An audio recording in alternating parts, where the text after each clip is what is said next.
It all begins in the Niger desert. This is where the uranium route starts, in a country with some of the world's largest reserves. The area is closed off to foreigners.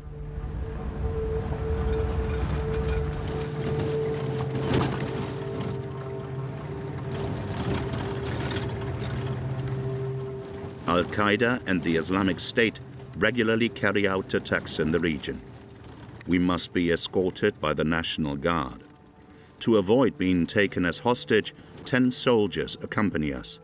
The cameraman and I cover ourselves to remain as discreet as possible.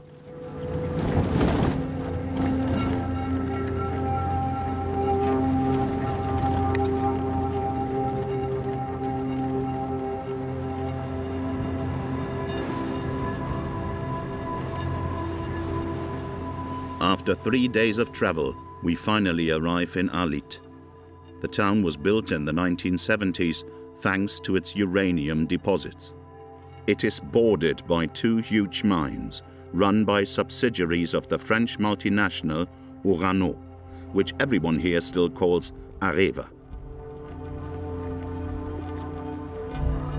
The inhabitants of Arlit only see the leftovers of the uranium, these huge yellow heaps, mining residue exposed to the open air. The dust carried by the Sahara wind blows into the town, sometimes directly into the houses.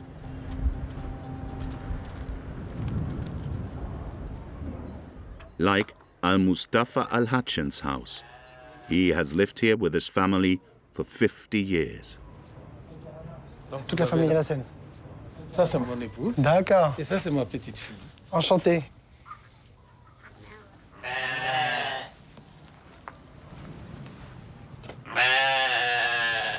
À l'origine, c'est une région d'éleveurs. Mais avec l'arrivée, si vous voulez, des usines, on a chassé les animaux en même temps que les éleveurs, quoi. On a fait ce qu'on veut pour prendre de l'uranium, point barre. On n'a pas tenu compte de la présence de la population et rien du tout. Donc c'est l'uranium qui intéresse les gens. Ce que vont devenir les populations, on s'en fout. Al-Mustafa Al-Hachen worked for 37 years as a technician in the Arlit mine. He then created an association to protect the environment and the local population, worried about seeing his colleagues die prematurely without explanation. He wants to show us the mountains of waste produced from his former factory that pollutes the area. But the soldiers escorting us ask us to turn back. After this building, we enter Areva territory.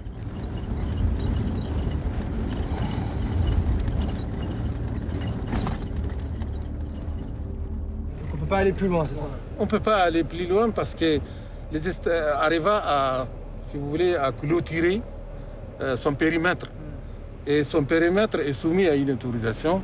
On ne peut pas approcher plus loin. Despite our numerous requests, Areva refused to see us. Why such silence?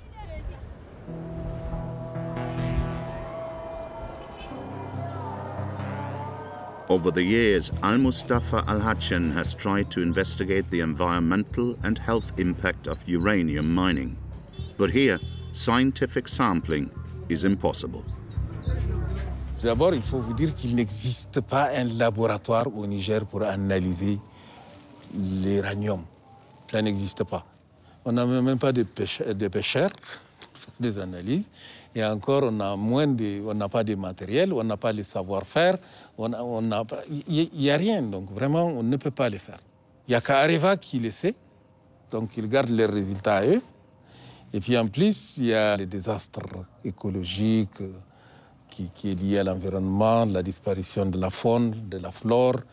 Et puis de l'autre côté, vous avez aussi tous ces montagnes de résidus d'uranium qui contiennent 80% de la radioactivité, qui ont une durée de vie 4,3 milliards d'années. Donc c'est tout ça là.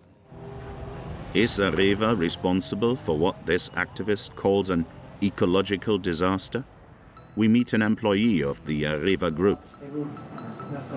He gives us this USB key, but doesn't wish to answer our questions for fear of reprisals. In these classified images taken by the multinational company, we discover the extent of the environmental impact.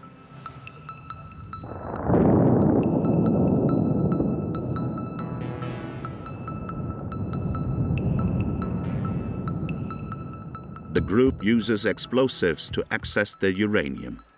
In the dust, the miners dig up the radioactive soil to obtain this paste, called yellow cake, a uranium concentrate.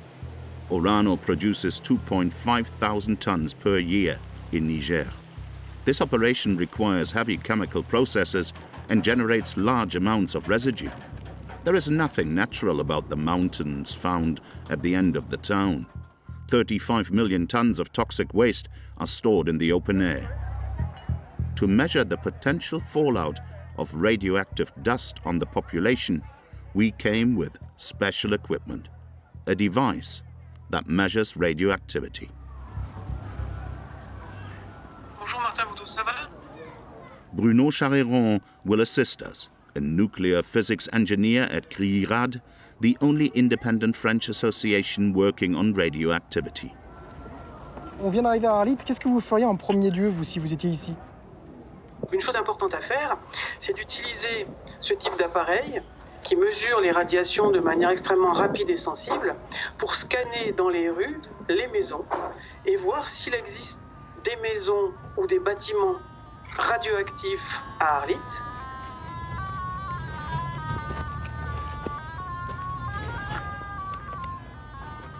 « 150, 160. Very quickly, our counter goes into overdrive. Là, je pense que la source, elle vient d'ici, là. Regardez. Al-Mustafa Al-Hachin accompanies us. The radiation comes from this school. Bonjour.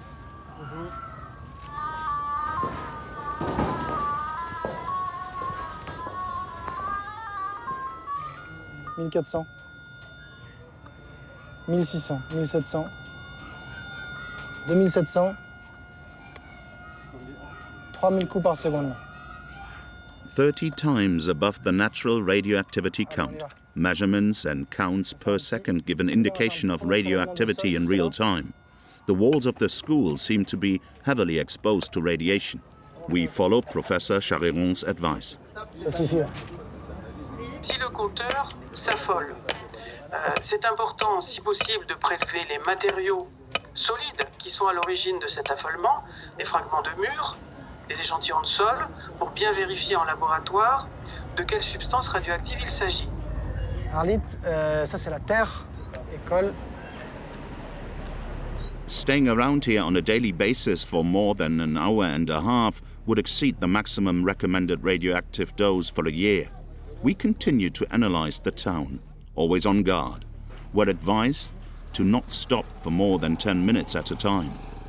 The risk of being spotted by terrorist groups' informers is too high. This time at the Alit market, we find material that comes directly from the uranium mine. Ça typiquement, ça ressemble à des rails de... En fait, je crois que c'est les rails des flèches. Ah. Des différentes flèches. D'accord, qui étaient dans la mine. Ah. Voilà. The radiation levels seem to be so high that we have to use a different tool, a Geiger counter. This measures radioactivity levels per hour instead of per second.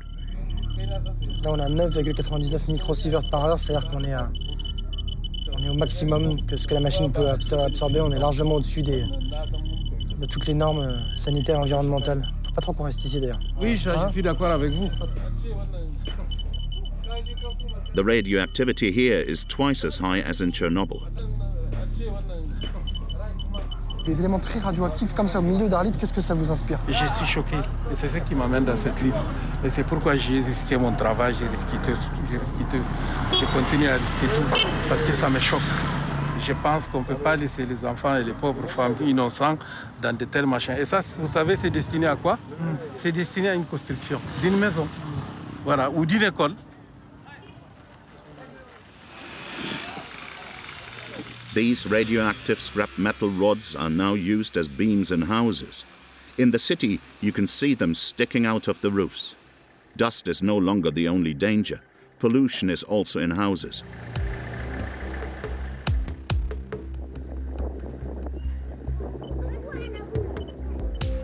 like at Mr. Diallo's house, where radioactivity is 27 times higher than normal, or in the Abaja family. Here it is 13 times higher. Worse still, in this hostel, where teenagers live.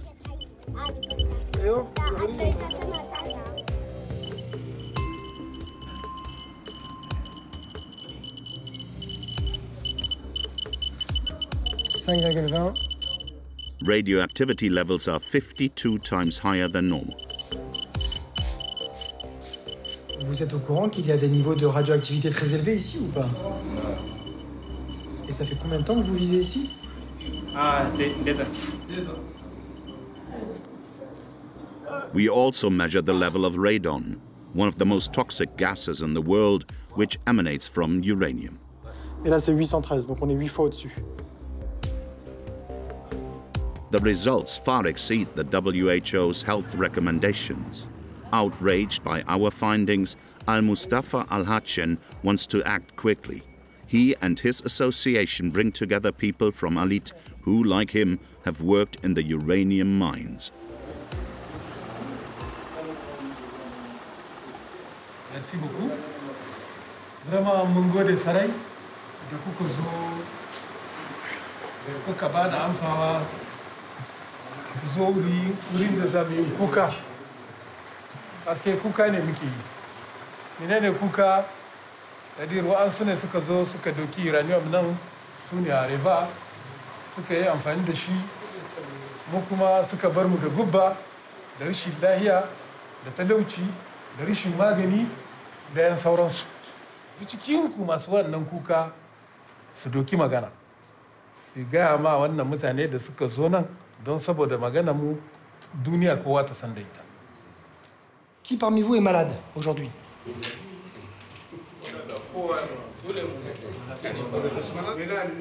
Some are hemiplegic, others suffer from chronic diseases. Qui estime que c'est à cause d'Areva que vous êtes malade ici? Officially, however, no inhabitant of Alit or employee of Areva has ever been found to be ill due to radioactivity. The only one who has been is a French employee who spent only 7 years in this town, while most of these men have been living and working here for over 40 years. Bref, kuma shine wannan kamar yadda ce journaliste scientifique après les scientifiques za su shigo médecin nucléaire da menene. On aimerait faire des analyses d'uranium en France dans vos cheveux. We start with Mustafa Al-Hachen. Ça c'est pas un bon coiffeur. We get their age, address and profession. 32 ans. And for how long they have lived in Alit. We then take hair samples from the families living in the contaminated houses. Merci, Ibrahim. In total, 16 samples. We sent them to France along with all the other samples we have taken in the city. While we wait for the results, we turn to the local authorities to find out how they can accept such levels of radioactive pollution. Could it be because the representatives of the Nigerian state are themselves former Areva employees? Like the prefect of Alit, Nafana Mayaldu, who worked with the French multinational for 34 years.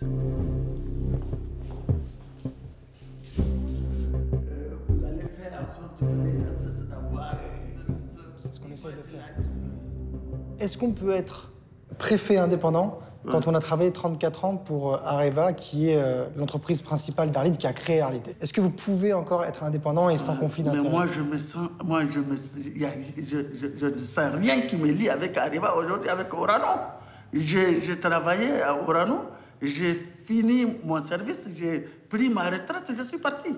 Qu'est-ce que vous répondez aux personnes qui se plaignent des impacts de la pollution d'Areva à Arlit? En fait, quand ils le disent, ils n'ont pas tort. Quand il y a une exploitation de quelque nature que ça soit, ça a un impact sur la nature. Donc vous êtes au courant de ça? Bien sûr, bien sûr. C'est pas un secret. Et ça, c'est quand même les conséquences de l'exploitation de l'uranium. Si on ne veut pas ça, on n'a qu'à arrêter d'exploiter l'uranium. Mais tant qu'on exploite de l'uranium, il y aura de la poussière. C'est comme ça. The prefect's honesty is unnerving.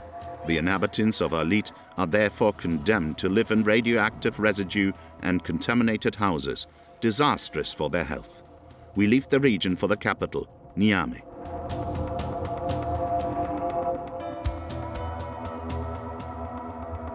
This is where we will meet the managers of Areva, who exploit Niger's uranium.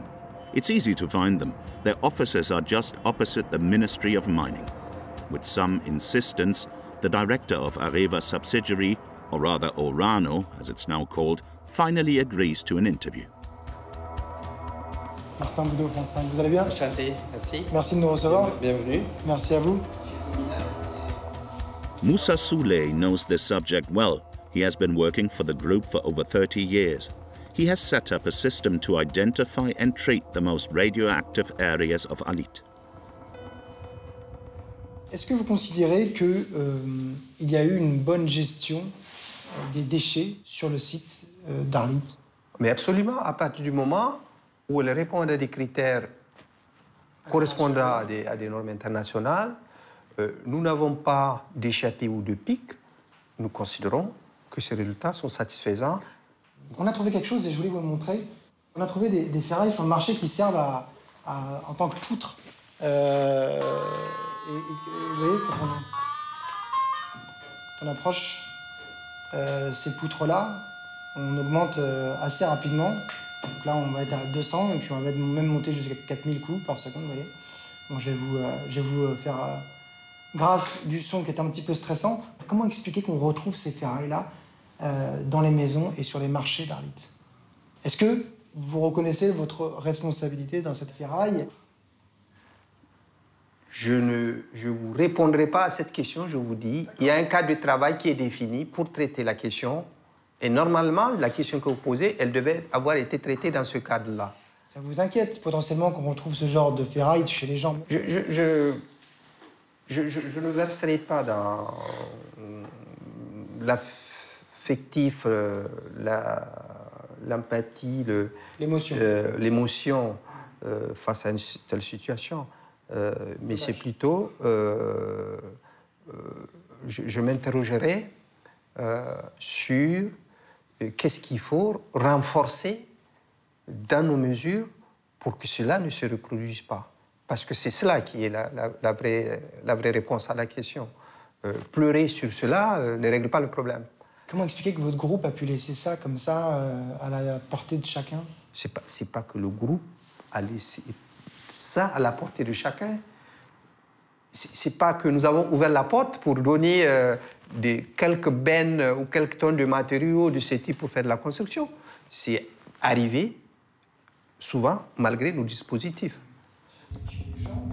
We present our results of the radioactivity measurements from the houses, the hostel, the school, and even from the streets. Il y a quelques petites failles, mais le dispositif, lui, la mesure en place, elle reste bonne, et le mode de gestion, il reste bon.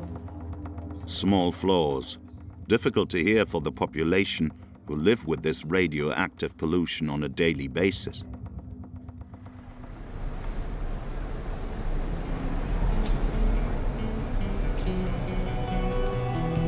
At the end of our investigation in a Parisian law firm, we meet Mustafa Al-Hachin, the Nigerian whistleblower, by telephone.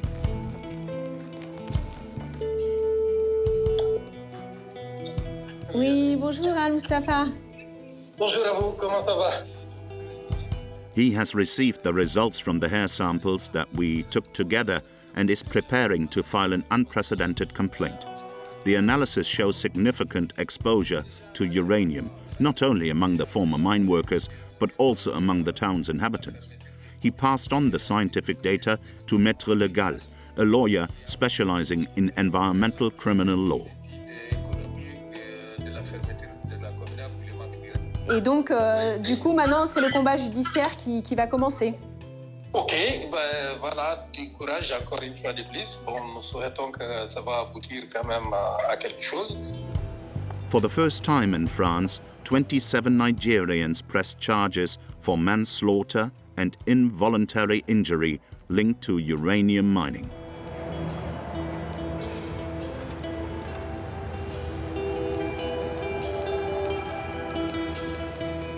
From one end of the uranium process to the other, the will for justice transcends borders.